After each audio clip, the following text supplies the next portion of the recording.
There we go, he's back. See, turned you off and on again. Rebooted, just rebooted Brothers and we're fixed. I need that. I need that quite often, actually. The old reboot. Everyone, welcome to stream, or welcome to the video. This week we're interviewing Kiki and Brothers from Clash Champs. We're going to talk about all sorts of things. We're going to try to squeeze it into an hour. We're not confident we're going to get through everything in an hour, so you know, that's the way it is. So yeah, guys, welcome to the stream. Thank you very much for asking to actually. This is weird. This is a weird experience for me. You asked me if you could come on, and that's awesome. I love that. So mate, who wants to go first? Brothers, you the team captain. Me, always go first. What am I doing? Introducing. So yeah, just tell us about yourself. Give us. People might not know who. I mean, people might not know who you are. Flipping egg. Everyone knows who you are, but you know, people might not know who you are. So tell them a little bit about yourselves. I've been around a bit, quite a bit. I started out probably like everyone else, casual for ages. I'd have probably been well happy staying casual. I think I got pushed competitive, and then I liked it, so I stepped it up a bit. There's too much to cover. I think I've been around the block. I think a lot of people know me without sounding like a little bit pig-headed, but yeah, without sounding like a brat. I've been bloody everywhere. I've probably dealt with almost everyone, I think, at some point. Happy days. What about you, Kiki? So I'll be honest, Kiki, I knew Brothers. You not as well known to me, mate. So tell me about yourself. I started when the game was about a year old, and I was just playing casually for the first few years, but I was always a bit competitive. So I was looking for a war clan, and I checked YouTube for some content. And found Mr. Galadon Gaming. I liked his content at the time, so I decided to join one of his clans. So I joined LP4 Hades, which I'd later bring into the war scene. They used to be not good, with a very weak leadership, but me and dude Alex, we all brought the clan up, and now it's a pretty well-known name. So that's a pretty good accomplishment, but I don't do mixed breakdown anymore, so I joined Proc about a year and a half ago, probably. Yeah, it's been curtains ever since. I joined Clash Champs with Brothers back in mid last year. Cool, man. So I'm frozen. You're frozen. Back. No, you're not frozen. We're good. Thank you, Shai. Love you too. You just haven't moved. That's all it was. You're just like a rabbit stuck in the headlights. Yeah. All the time. Tell us about Clash Champs then. How long is Clash Champs the 5v5 team you go, and you don't need to do H's job, and tell us about the whole organization. Just tell us about the team. Yeah. The team, I guess the team was Proc's team, and then we started the bases with Clash Champs, and it just seemed like the natural fit for him to give us some money to play. We started out as 3-star restaurant in CW eSports Season 1. I figured it would be a good idea for us to hop in community leagues, because we have a couple lazy people in Clash Champs, and they didn't want to do leader repping.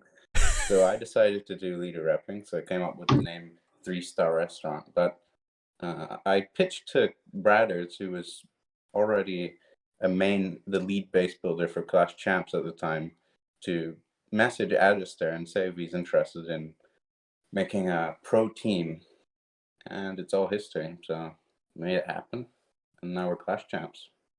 It's cool. So without I don't know. Well, you can talk about money if you want, but what does being a pro team mean? Because there's loads of competitive teams, obviously, and I think the dream is lots of people want to go pro, if that makes sense. But I mean, what does that mean? Do you guys still have day jobs? Oh yeah. Yeah. Yeah. Oh yeah, definitely still have a day job. Yeah. Well, there's always these good memes by like Pero on Twitter, but it's pretty much you get a jersey, You get wages that are criminally low. sorry, I just there. And you get to call yourself a pro, which is pretty cool. Not everyone gets to do that, so I like that. Yeah, that's cool, man. I mean, I think if I ever win any prize money at all, I'd just consider myself a pro then. I'd say, I'm a pro now. That was odd. I mean, that's never going to happen. But, you know, that's if I can get carried by a team, that's what I'm going for. Fully ready to retire after we made it Worlds in 2019. I was like, all right, I've peaked. I'm done. Yeah, Happy days. He's just been fighting back to get I've back been to peaked Man ever since. Tyson. That's it. Ever since. Yeah. So, do you want to tell us about the team members that aren't here? Tell us about the other members of the team, and do you guys have like specific roles, or are you just like all YOLO and go how you feel? Yeah, pretty much. We have an order. I guess we have an We have order a- that we sort of stick to. Order, yeah. Yeah. So we but got Sander from the Netherlands. We got Tom from the US. We got Godblin from the Netherlands as well. And we've got Gil, Obelisk. also from the Netherlands. And Yeah, Obelisk. Dan, who's from the UK. And you're missing Obelisk. Obelisk is he doesn't do community leagues because he's from Japan, which is even worse than Australia time zone wise. So we'd be very lucky to have him in a war. So what role does he play then? League. Is he just sort of He'll fill in an ESL. He'll fill in for ESLs if we need to. But the guy's fantastic. I'll put him on the level of some great Japanese teams. Yeah. We'll leave it there. So no poaching. We'll take a There's wee. There's not going to be anyone Japanese watching this, so it's fine. But no poaching if there is. So we'll take a wee pause for a second, brothers. If you can just explain very quickly why you insisted that your camera is set up in the way that it is on the stream. So I did have you cropped in a little bit further. So tell us all about. There's such a delay on this, and I'm watching the stream, so there's such a delay on this. Right, so that grey blob in the background—that's what we're talking about. The grey blob. I'll probably move the camera after this, so I'm less profile, more human. Can you see what that is? You said you zoomed in. We can see. Just spill the beans. Let's go. Yeah, I'll fix it for you. It's one of the baby dragons. There we are. That's it. It's up there. I gave them to the kids when I got back, and they've ended up on the shelf. You know what? If we zoom right in, this is some top quality stream going on. I don't like that. But look, we can see it. We can see it. There you go. So that's from Clash. So you said earlier on maybe like the peak for Clash Champs recently. Getting to Worlds. Getting a teddy bear baby dragon. What about ambitions going forward then? Have you got places that you want to? What are your aims for 2021 for Clash Champs? It's got to be to get back at Worlds, get back on the big stage, definitely. And do you like this new format? Yeah. Do you think this is a nice and potentially an easier way, or not easier, but like a better way to get into that sort of scene? Yeah, I would say so. I would say it favours teams like us that are a little bit more YOLO. Okay, yeah. Less time to plan, you know. I quite like that they fit into an hour and it's not an hour and 15. Because when you say I've got a match and it's an hour and 15, then it's not really. I don't know. I get the daggers at home for that. Yeah. I've got a match. It's not going to be an hour, and it's not actually an hour. It's an hour and 15 because the 15-minute prep. So I like now that it's 5:45. That's better. Definitely. I think they should go shorter. Really. Yeah, I quite like in terms of the streaming format. I think that's going to be really useful for streaming. A lot of or a lot of the tournaments have started moving that way, and it's really fast paced and it's really easy for planning. It's in an hour. You don't know if you don't have to worry about is it 5 or 15 or whatever, and like it's like it'll be done in an hour, and then that's when the next war will hit, and you've got nice time to transition through and all that. So yeah, it's quite cool. I prefer that. Go on then. What about the Worlds? I don't know how much of it you caught, but ATN winning the Worlds warm up again. Are they just what makes them? Do you know what makes them so good? What's going on with them? It's like ridiculous. Kiki. Well, we spoke about it. We came to the conclusion that we think they're doing a lot more prep on the teams that they could face than perhaps some of the other teams. Yeah, I think.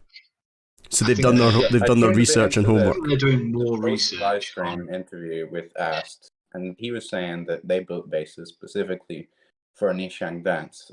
I think that is what sets them apart. They've built bases for specific opponents. They don't even mind if they're gonna not use a couple. That's how many they're building, which is what nobody is doing.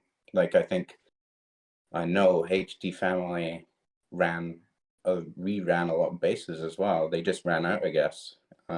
They ran the bases they ran against the Fatang, which worked for them, but I'm pretty sure they also probably practiced on that as well. So yeah, they've just have so much experience. That's it. They all come from like Dark Looters, which is like an infamous, and not infamous, but a famous clan from history. So cool. And the new Infernal Baby Drag might be the witch spam with super giants and ice, but we'll have to see. But I don't know how much you saw of that, but that was getting thrown on day 2. That was getting thrown all over the place, man. So I'm sure we'll have calls for that to get removed soon as well. People just keep breaking the game. with spam. It's worse when it's with spam. Yeah, the frustration that people find when they get destroyed by spam. Inferno Baby Dragons is worse at the minute. I think it just, I don't know. They need to do something. That is I don't know. I guess maybe building will pick up or catch up. It wasn't used that much on the final days, but in average wars, it can just destroy a base for no good reason. Yeah, I think that's the thing. It's trying to get that balance between something at Worlds level, but actually sort of works at the community level as well. Getting that balance in the game is really difficult. So, yeah, and it's kind of the skill-based matchmaking. Obviously, almost the equivalent of that is on the base builders to. It's the quality of the base building that equals that out, and that's really challenging. The base building is naturally always behind as well. So you have to see someone perfect a hit, and then it has to become common before a base builder goes, okay, now we need to actually think about defending this. And then by that time, it's like 6 weeks, which is where we're at now. Because if you think the Inferno Baby Drag spam's probably been around now for about 6 weeks, and the bases are just starting to get to a point where they'll defend it, i.e. people are running 2 and 3 multis. You know, they're thinking about what's in the clan castle. Yeah. And so it's always behind. Like when TH14 drops, people will test bases and there'll be bases that hold well, but when that new strategy gets discovered, it'll take time. Because it's alright building one base that works, but you then got to build 5 for your team, and then that's everybody's team. And there are a lot less bases. There are a lot less builders in the game than there are players, like attackers in the game. Loads of attackers, hardly any builders. True. There's more and more builder services popping up all the time. Like I think the quality is very variable, but yeah, that's quality is very variable. Yeah, will stay not toxic. I mean, that's just a statement of fact. Yeah, that's just a fact. There's a lot of base building servers out there. We're making no. There's just a lot of them, and that's it. We were discussing right at the start of this, was saying like whether or not we do a tier list on base building servers, but we decided that was maybe a little bit dangerous. for base builders to do. We'll maybe jump it's dangerous forward. when we forget our own. We do the tier list. Where do you fit?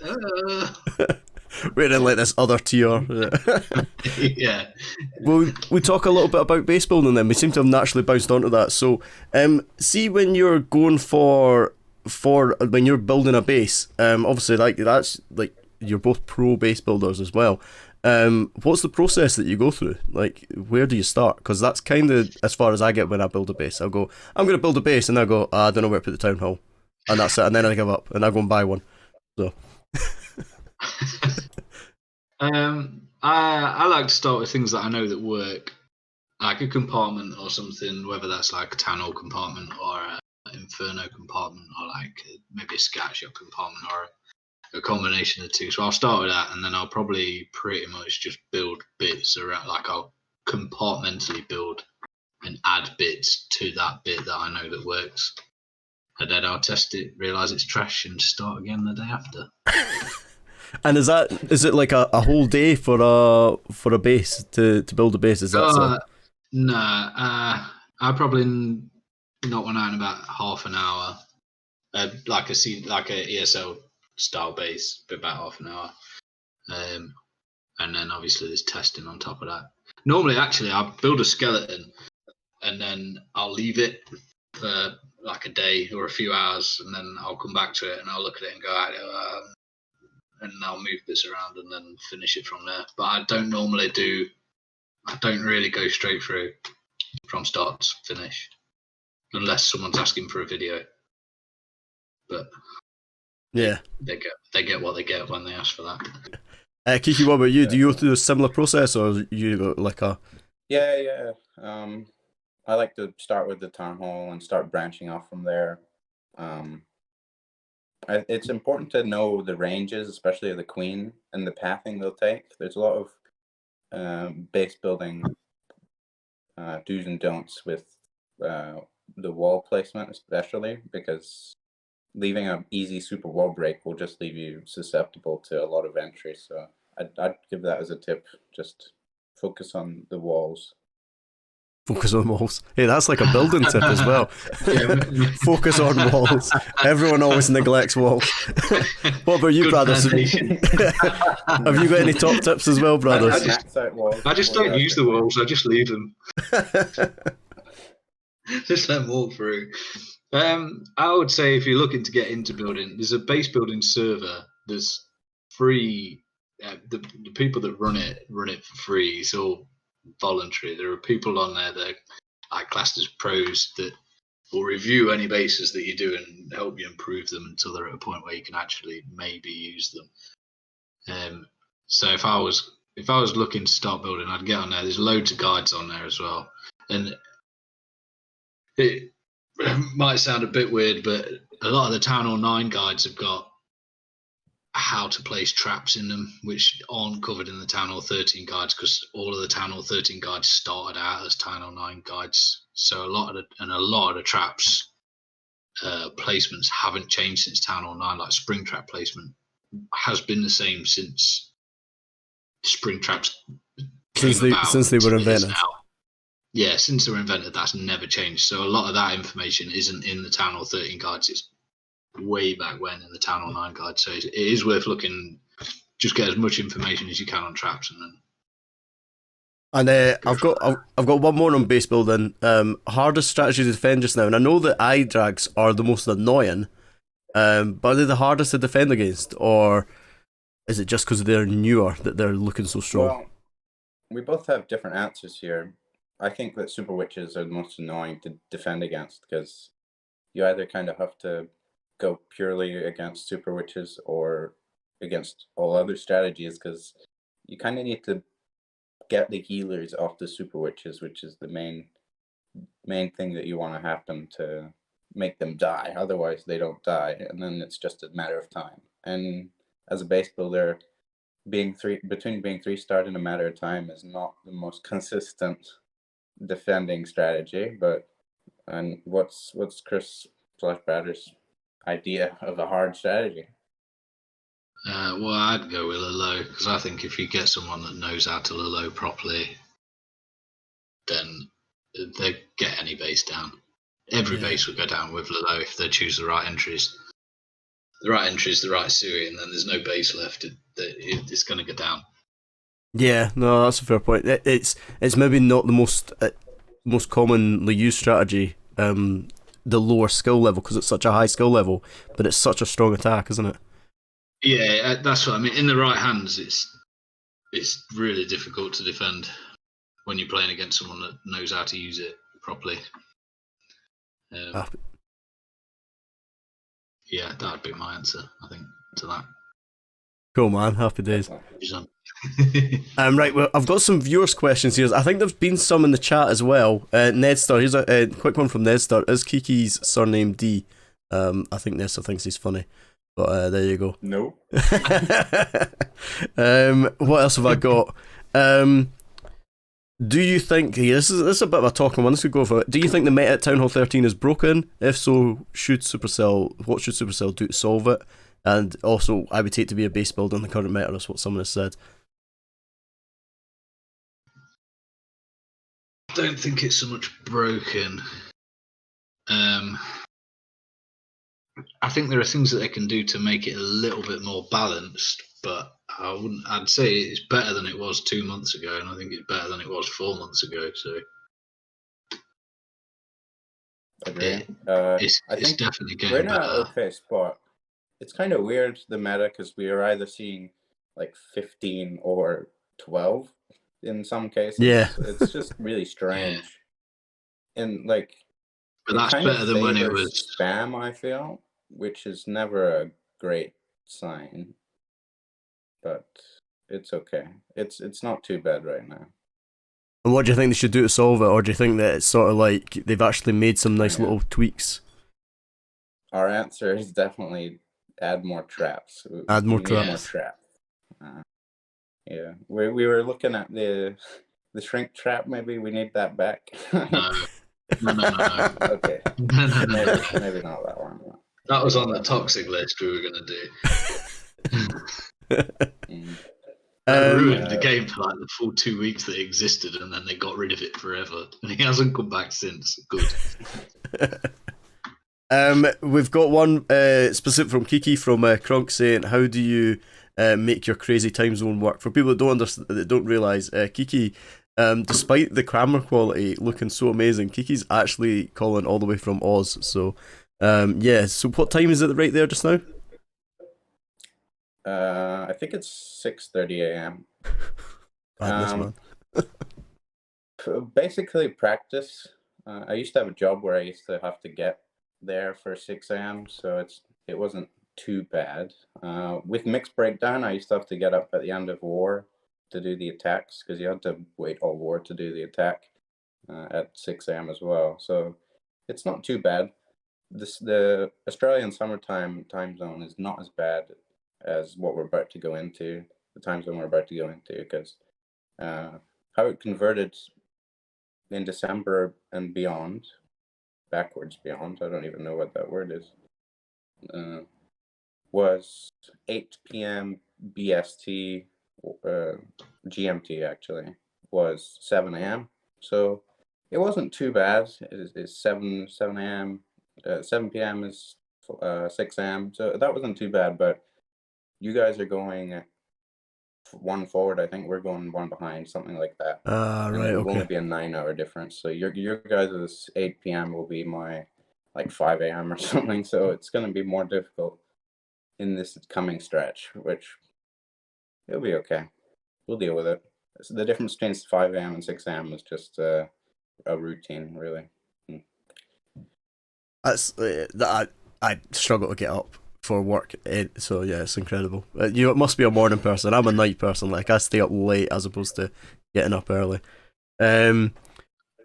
Crunk's also asked, brothers. He's also asked. Crunk's also asked one about Clash School, which we've not really covered at all. But you're involved in Clash School, and it says, "How is a typical Clash School coaching lesson structured?" I mean, obviously, Crunk is involved in Clash School as well, and this is a very clever way of getting a plug in. But there you go. Isn't it? It's just quite sneaky. I believe I don't really do that many base building lessons on Clash School. I think I've only done like 2 ever. I've had a lot of people come to me asking to learn how to hybrid at Town Hall 13, which, I guess that makes sense. It's like one of the highest hit rate strategies you can do at the moment. I guess what I would normally do is watch them a couple of times, see what they're doing, and then see if there's anything obvious that you can do to improve it. For hybrid as well, I mean, I also tell them that the whole attack is basically centered on how well you can queen charge. So you should just practice queen charging until you're keeping her up for sort of like over 2 minutes of the raid, basically. And if you can do that, then a lot of the times you'll probably triple. You'll be tripling or time failing.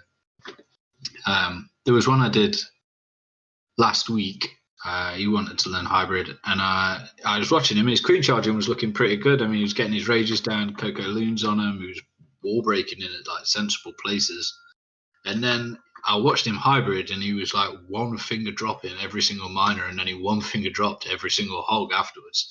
And I was like, wow, this is taking forever to get his hybrid down. So just sort of like straight away, that's an easy fix, but nobody's ever told him that you can use more than 1 finger to drop miners.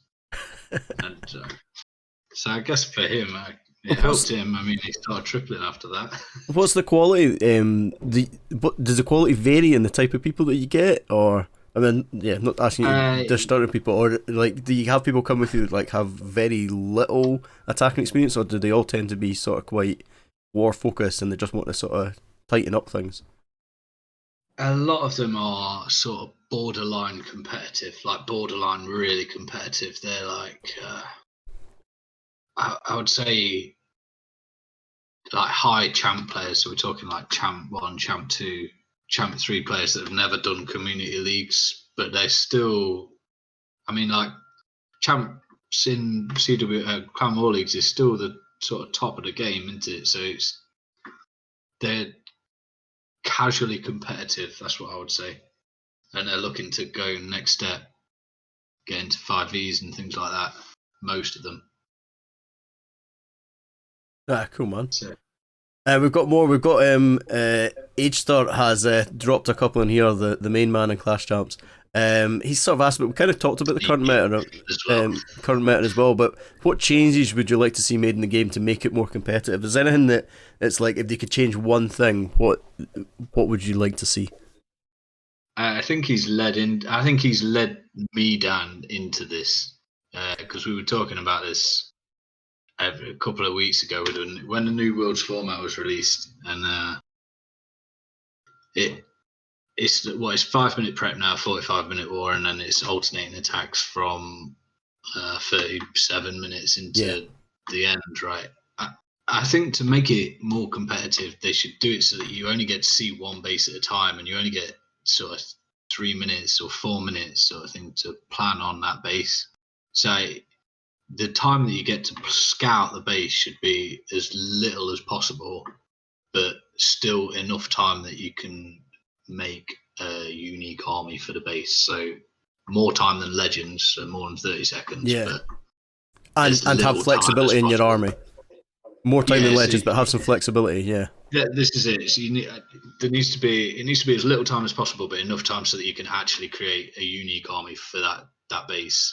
And then whether they do like equal hits or whether they do just somebody has to hit once. So if a base gets revealed and the counter starts going down from say 5 minutes, and then when it hits 0, the attack just starts and somebody has to have hit attack.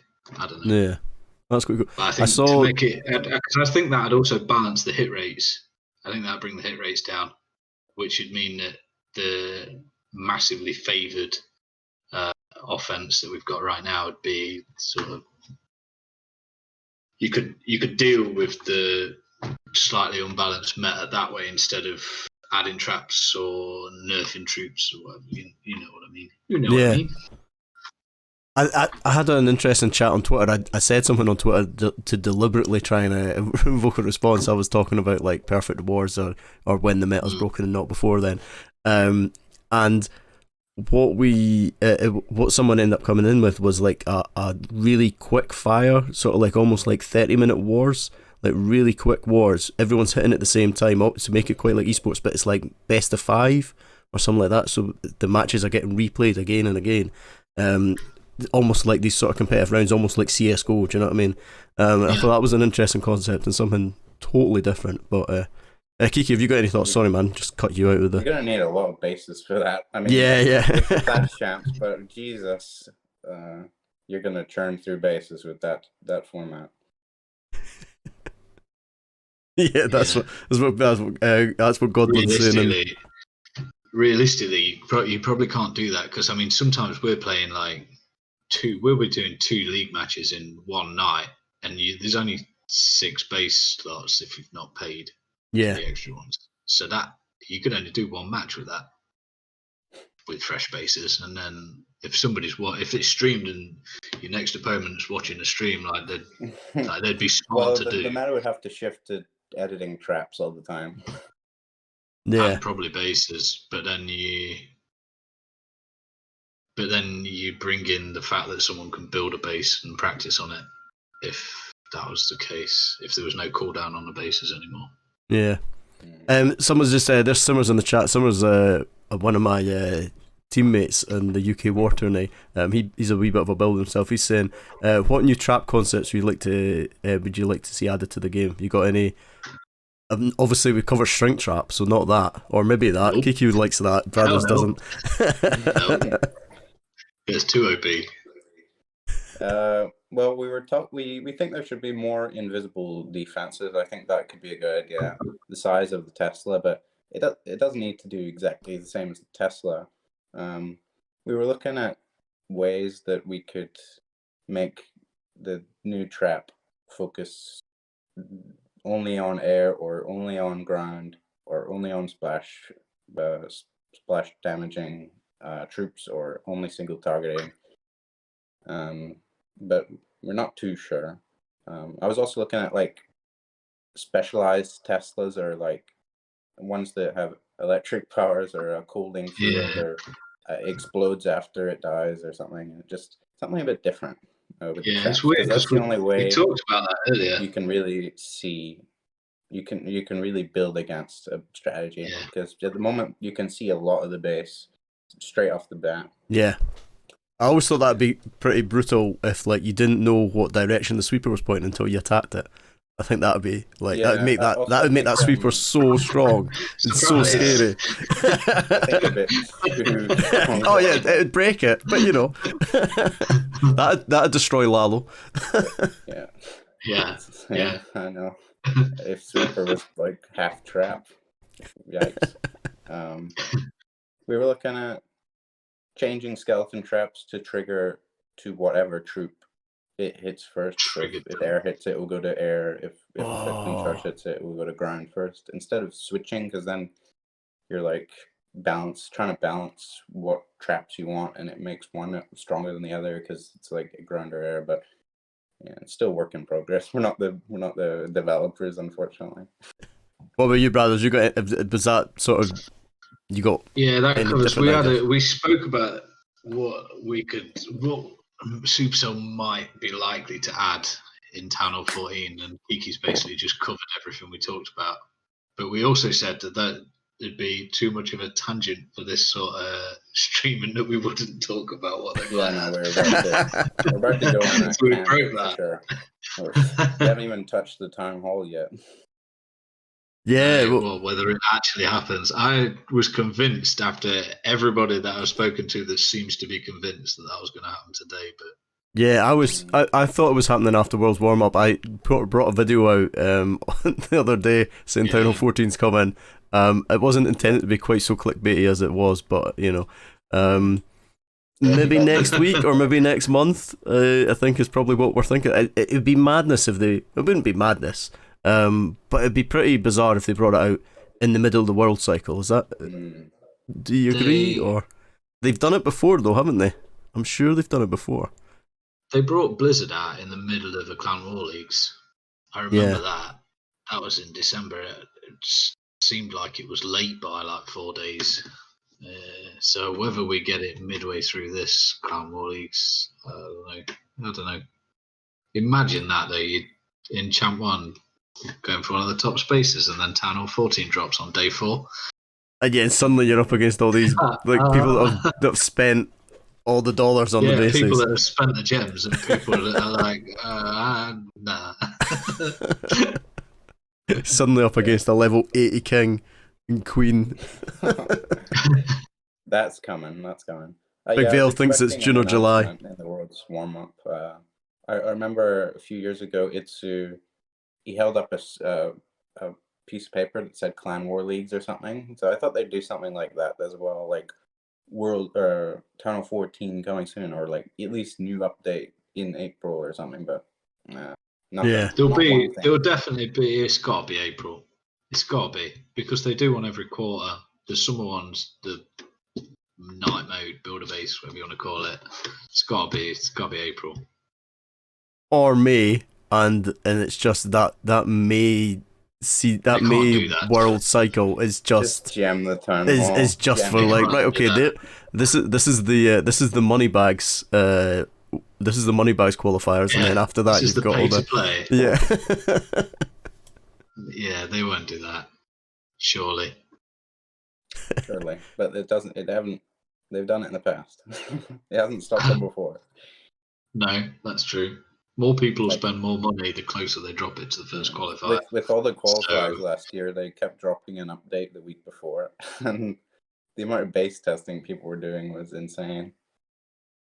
And they were even getting 15k free gems from Supercell, which is interesting. Yeah. Kian's saying here that he thinks they brought out Town Hall 12 just before the CWL finals.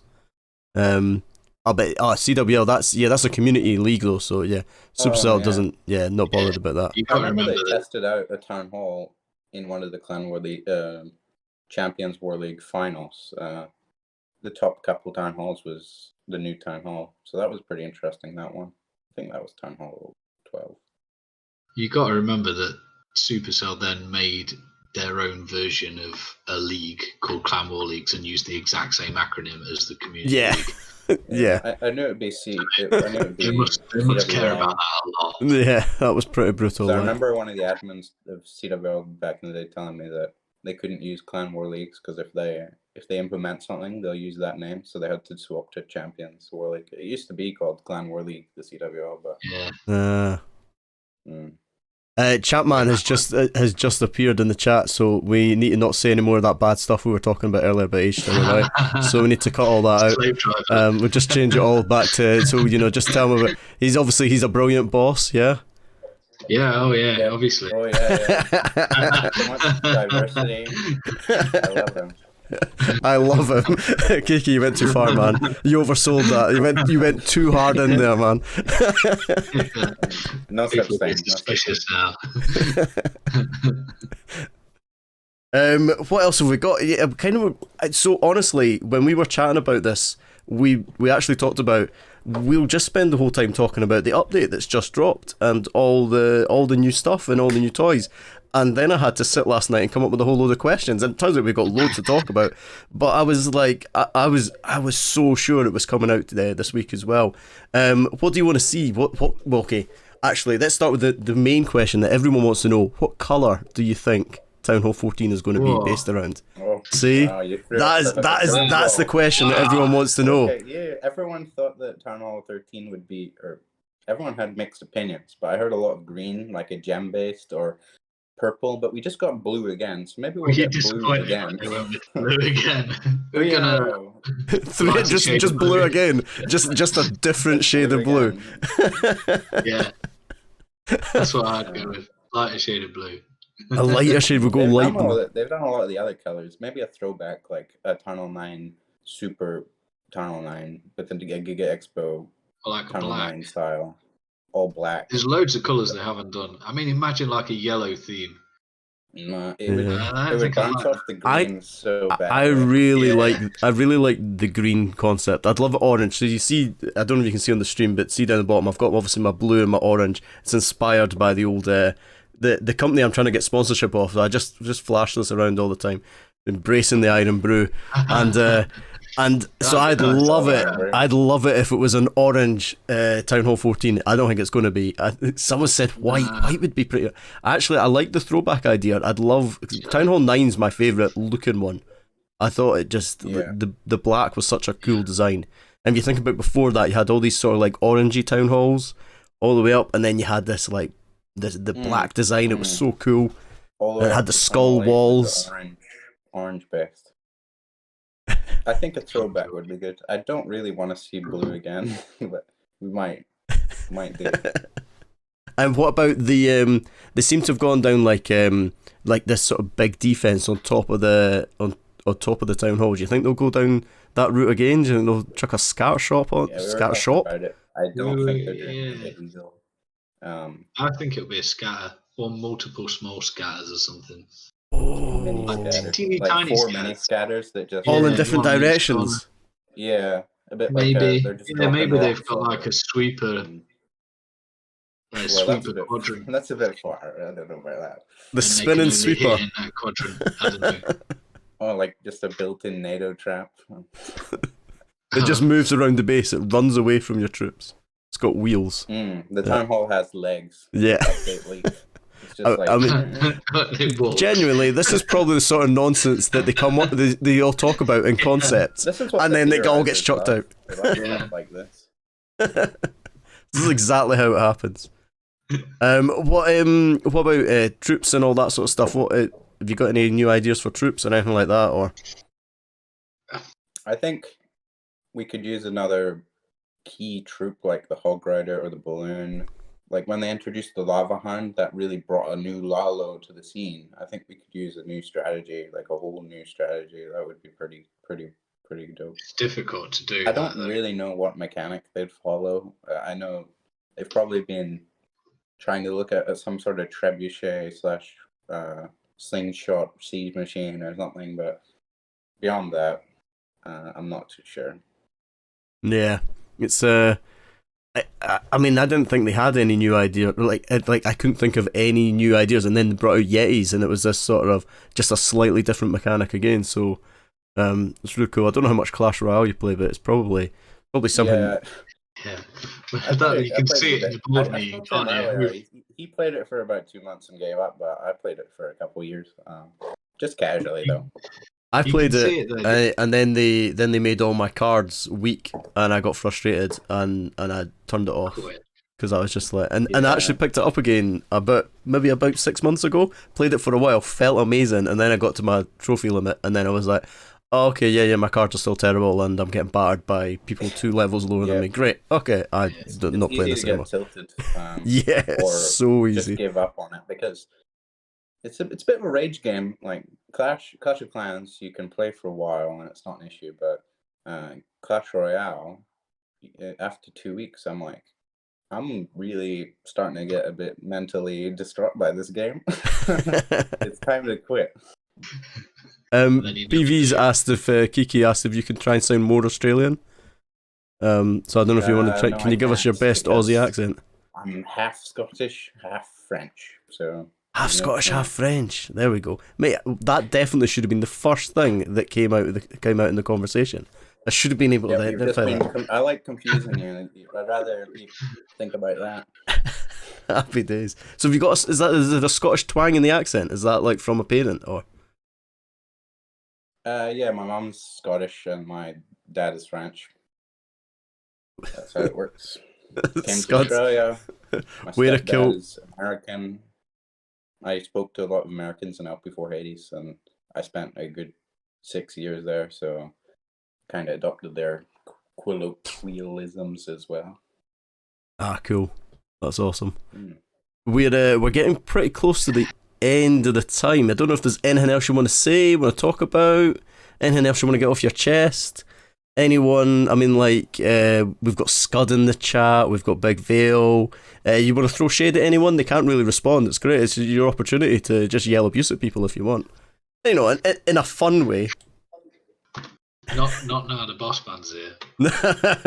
Yeah, true. Can't do that now the boss man's here. You should have asked us that right at the start. Get that off the chest before he jumps in. Maybe Chris knows who I was going to call out, but I'm not going to do that. I can't stand Australian. Definitely not. BB's wanted brothers to. This is the one tone. Guys, it's been absolutely awesome having you in. We've had the people now asking for abuse. It's strange. It's been awesome. It's so strange having people want to come on this. It was a bit of a random idea, so thank you so much for coming on and chatting away. Hopefully get you back on sometime, maybe when the update drops in June or next year or whenever it actually lands, and we get you on to talk about it. Next year. Wait till we predict everything. Yeah, I missed actually in the chat. I saw earlier on, but when someone was talking, Mara said that that she thinks they're debating us, and actually it's going to be a builder base upgrade that drops first, and they throw us all off. Look at the disappointment on Brad's face. Give me a 7th builder, and I'll take it. No. Oh, yeah. They need some incentive. A second gem mine. A second gem mine. They need. Yeah. I mean, how do you improve? How do you change builder base so that people play it? Do you know anyone that plays it? No. I played it. No. I do it I use it in clan games, and I max out my gem mine. Yeah, it's not great. It's very lonely. There's no clan aspect to it. You're just by yourself. It's very lonely. Yeah, it is. Yeah. No. Just shipped off to this island. Don't need it. We don't need it. Don't need it. Just give everyone the 6 builder. Just give everyone a gem mine on the main base, and just leave it at that. Yeah. There's so much hype about that pirate ship and what it would mean. And then we got builder base. And hey, we got night mode as well, man. Yeah, night mode. People wanted that. But for the first week, everyone was like, this is pretty sick. This could be the next big... Oh, never mind. It's not the next big thing. This is shit. When everyone ran out of their loot bonus, they realized that it wasn't going to work. Just no. Just no. I have nothing good to say about it. They brought it in to fix engineered accounts, didn't they? That's why they did it. Because you couldn't upgrade without having every building down. Yeah. But the format of builder base encourages engineering, encourages rushing. That's what I did. It's like it's in fact, weird. You max your mega Tesla, in fact, the main priority for that thing is your gem mine. That's the main priority for in total. Anyway, we've just gone off on one. Second form of gems, isn't it? Gem mine, and then you boost the clock tower, and you take up all the trash on the outside. Happy days. This whole interview was really topical, and then we went and talked about builder base. Builder base for a good 10 minutes. Oh, great. We were doing really well, and then we did ruin it. Nah, mate, it's been great. It's been awesome, guys. Thank you so much for coming. I'm going to bounce straight from this into we've got Thunder Republic's friendly challenge final. They're doing a wee $250 tournament, just a wee tournament. But we've got that going on. So I'm going to stay live. So I'm not going to be able to chat to you afterwards. I'm just going to basically brutally hang up on you and say bye. Wow. Just that rude. Wow. That's what it's like. You're now dead to me. You're gone. I've gotten my content out of you, and you're dead to me. On the cameras, you'll say happy to have you back, but in the chat room, you go, terrible. I'll just leave. I'll just leave, mate. That's it. I'll just leave the group. See ya. Guys, thank you so much for coming on. It's been awesome. Anyone in chat wants to say anything last minute to them, yell it now, put it in the chat now, because they're about to disappear. Thank you so much. They might hang around in the stream, I suppose, a little while, because but they are off. Brothers, you're off to a UK war tourney, aren't you? Yeah, but I can probably just spam some super witches in that, like Kiki said. Hey, that's my plan for Tuesday. So happy days, guys. All the best with the future. Hope to see you in the Worlds and all that sort of stuff. It'll be brilliant. But thank you so much. Cheers. See you later. I am honestly about to hang up on you. Goodbye. And they're gone, just like that. See, I wasn't joking. Brutal.